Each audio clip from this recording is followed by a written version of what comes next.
You know, when you think of Spain today, you probably think of a country that's, well, overwhelmingly Christian. But what if I told you that for more than 700 years, that same land was the heart of a powerful Islamic empire right in Europe? It's this incredible paradox, right? A complete religious flip-flop that you just don't see in history.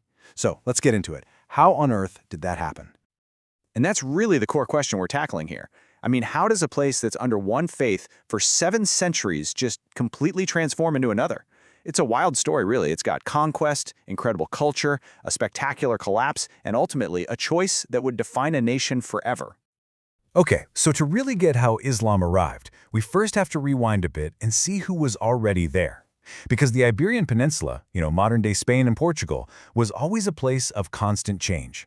It was a real crossroads of empires long before the year 711.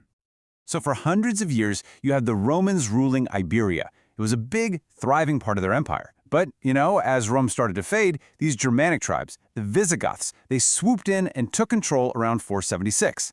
And they were in charge for a good 200 years, until, well, a brand new, powerful force showed up from across the sea, right in that key year of 711. And here's what's so interesting. The Visigoth kingdom, it didn't fall because it was weak on paper. Not at all. It fell because it was rotting from the inside. Their king at the time, this guy named Roderick, was super unpopular. There was all this instability, and we all know what happens then, right? Internal divisions are basically a giant welcome sign for an outside power. And yup, somebody answered that invitation. In 711, an Umayyad general, Tariq ibn Ziyad, crosses over from North Africa with what was actually a pretty small army, only about 7,000 soldiers. He goes up against the much, much larger Visigoth army at the Battle of Guadalete, and he wins, against all odds. King Roderick is toast, and just like that, the door to the whole peninsula swings wide open. This is the beginning of Islamic rule. Now, the arrival of the Umayyads wasn't just a simple change of management. No, this kicked off a totally new era. The peninsula gets a new name, Al-Andalus, and believe it or not, it's about to become one of the most advanced, brilliant places on the entire planet. So what was Al-Andalus? Well, that's the name for the Iberian Peninsula while it was under Muslim rule. And its capital, Córdoba, wow, it became way more than just a city. It was a shining beacon of civilization. I mean, for a while there, you could argue it was the most important center for science, for economics, for culture in the entire world. Under rulers like Abd al-Rahman, Córdoba just exploded into this marvel of the medieval world. You get these incredible architectural wonders, like the Great Mosque of Córdoba. They built advanced aqueducts to bring fresh water to everybody. And this is key. They had a policy of religious tolerance. Christians and Jews could live there, work there, and contribute. And all that fueled this immense prosperity. It's a period that not only preserved ancient knowledge, but actually helped spark the Renaissance in the rest of Europe. So for almost 300 years, the Caliphate of Córdoba just seemed unstoppable. It was rich, it was powerful, it was stable, but you know how these stories go. Like with so many great empires, the seeds of its own destruction weren't planted by an enemy on the outside. They were growing right there at home.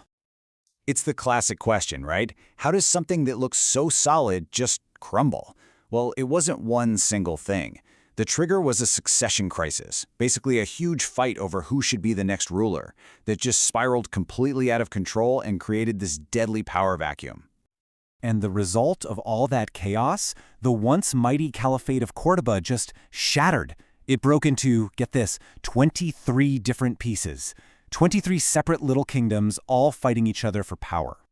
These little competing kingdoms were called taifas. And this, right here, is the turning point. Think about it. Where you once had one single, unified power, now you've got this fractured mess of rival states. They were fighting each other constantly, and that division, it made them super, super vulnerable. So you've got this sudden power vacuum in the south, and the Christian kingdoms up in the north, they'd been waiting for an opportunity just like this. The weakness of all those fighting typhus was the spark that lit the fire of a centuries-long campaign to push south. This whole movement got a name, the Reconquista. It literally means the reconquest. And you gotta understand, this wasn't one quick war. Oh no, this was a long, slow, grinding process that went on for generations, with these Christian kingdoms just pushing and pushing and pushing south to reclaim the peninsula. So who's leading this charge? Well, at first it was these small kingdoms in the north, like Asturias. But over the centuries, two real powerhouses emerged, Aragon and Castile. And as they got stronger and more organized, They started to systematically chip away at the borders of Al-Andalus. Things really hit a tipping point in the early 1200s. There was this huge, decisive Christian victory at the Battle of Las Navas de Tolosa in 1212. After that, the momentum was just unstoppable. The Taifa kingdoms fell, one by one, until only a single Islamic state was left holding on. The Emirate of Granada, just a little stronghold way down in the south. And Granada held on. For more than 250 years, it survived. But the final chapter was coming. And it wasn't just for Granada. It was for every Muslim living on the Iberian Peninsula. A new, unified Christian power was rising and was about to force a final, really dramatic choice.